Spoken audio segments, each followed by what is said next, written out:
My name is Spring Collins. My pronouns are they and them. And I originally come from the universe and then Indiana, the cornfields.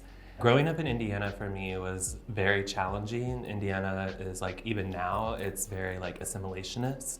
So it's like, if you find a way to like fit into like the quote unquote American dream, you know, it's very like, that's where white supremacy is, where a lot of like Christianity. I really stood out. All of my mannerisms and things would like get me clocked as being gay from like a very young age. It took me probably to like about 7 or 8 before I realized something was wrong, and that came out of being told it was wrong. Like I would dress up and like put on these plays with my brother and my cousins, and nothing seemed wrong. But like as I got older, it always comes back to these like heels that my mom had. She had these like cowgirl with like a stiletto, and I would put those on and just prance around and just feel like hella fierce and just living my life.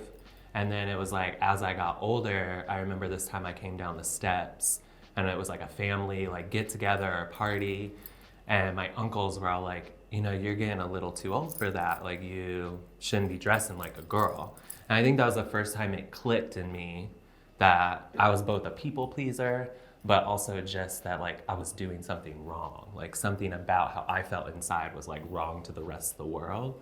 And so that really started kind of me like backtracking and like transitioning into more of like a, oh, well, if you want me to perform this way, then I'll do that. And it kind of started this path of being real sad and being like depressed about not being able to be who I thought I was. I think around 6th or 7th grade, something really clicked in me where it was like, out of safety or necessity, I needed to perform masculinity better than I had. You would just get beat up for being feminine.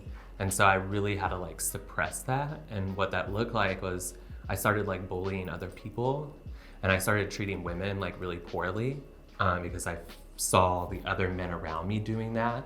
And so I felt like if I performed that, then it would equal like straightness, or it would equal like being seen as like a cisgender counterpart.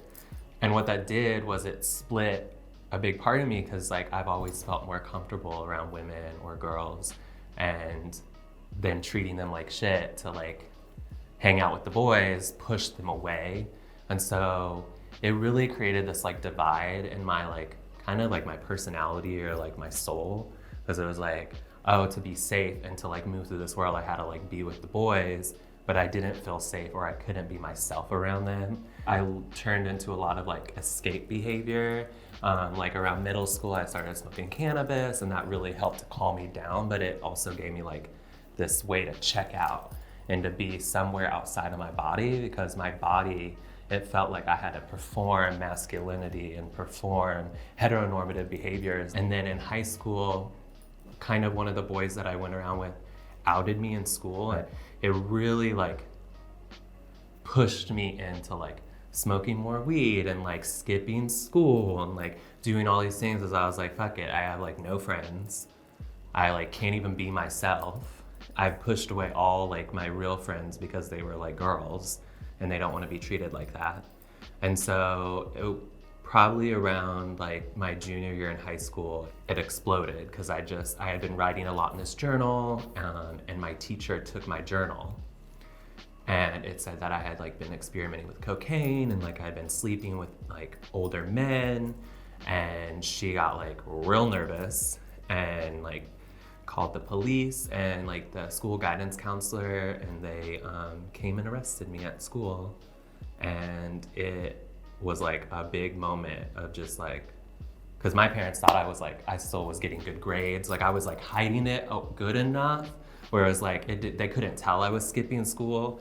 But then to get arrested and expelled, my parents were like, wait, like what just happened? And I definitely, that's one time looking back that I can see how like being white and privileged allowed me to actually like, I got back into school. Because like I went to rehab and I did all the things they wanted me to do. And so they kind of used me as like an example. And I was just playing them the whole time, because I was just like, I need to get this diploma, I need to get out of here, I need to get out of Indiana. Like, what do I need to say? Who do I need to be? And that's really how I was like living my life at that point. Is like, who do you need me to be? I'll be that person. Because that's how I thought I had to survive. those behaviors just created this like kind of addictive thread of like hiding and withholding information and being secretive. And it just, all of that started to compound over time.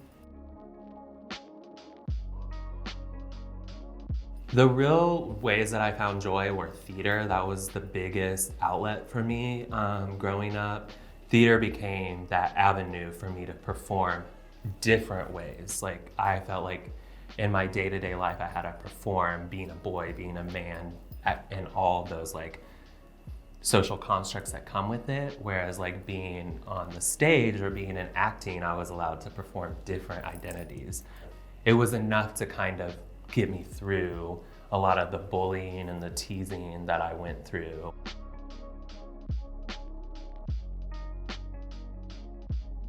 I think one of the big things that motivates me to be me is just remembering who I was. This is my 11 years clean of heroin. After my brother passed away, I just got reckless. Like I didn't want to live anymore. And, you know, it started with pain pills and like trying not to feel the pain. And then it became like IV drug using. And within like a couple months, I had like overdosed. My mom found me, which is like probably one of my all-time regrets, is that like my mom, after like losing my brother, found me overdosed.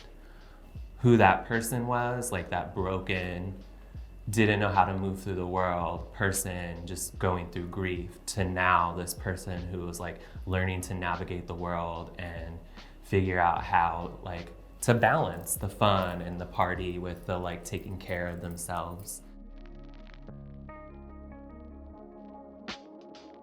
I think the biggest change I made in my life was listening to myself.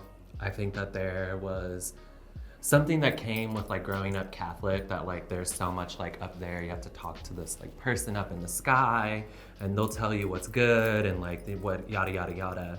And I think for me it was like really finding my own spirituality and finding my own witchcraft, and that like I have innate powers, and that yeah, like I know myself better than anybody else knows me, and that I should listen to myself and trust those instincts more, and they've definitely served me. Self-love now for me is really like prioritizing myself and like making sure that I'm whole, and like, because I do a lot of community work, and I feel like if I'm not taking care of myself, then I really can't give to others. And so it definitely has been about prioritizing who I put myself around. I think that that's something I'm very intentional about, and where I'm at in my life now is who I hang out with.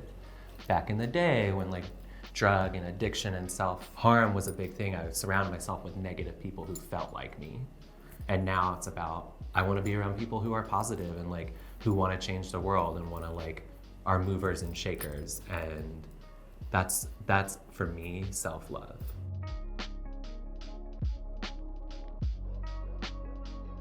Really not till a couple years ago in the relationship that I've been in. It was the first time I've ever been in a relationship where I wasn't just like a femme gay man. Like I really felt seen as like a gender queer, trans feminine person, and like my partner really saw me.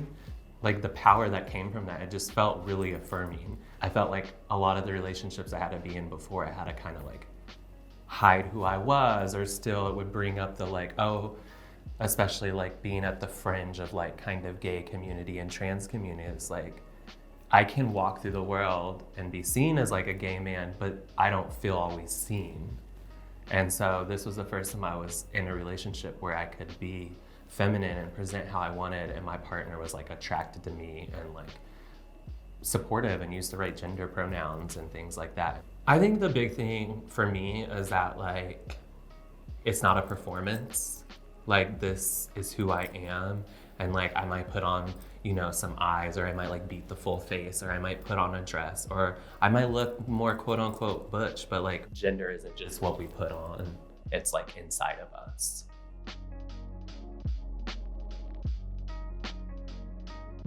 It's really centered some of the work I'm doing with like Transcend, which is a retreat for transgender and genderqueer folks. But it's allowed me kind of a way into community that I don't know if I would have had access to otherwise. And it feels like really just having a family. Specifically, Black trans people have been way more accepting of me than like my white trans counterparts. I feel like I've been like seen and like accepted in a way that I don't get sometimes in different spaces, and that has been really important for my own like growth.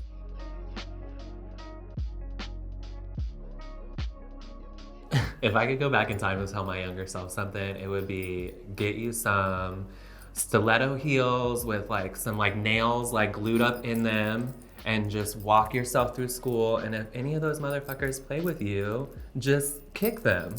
Like, and it gets better. I felt so lost as a kid. Like, I didn't know what life looked like as an adult as myself. Like, I didn't have visible trans people on TV that I could see. I didn't know anybody that was like out trans growing up. It gets better. And kick those motherfuckers.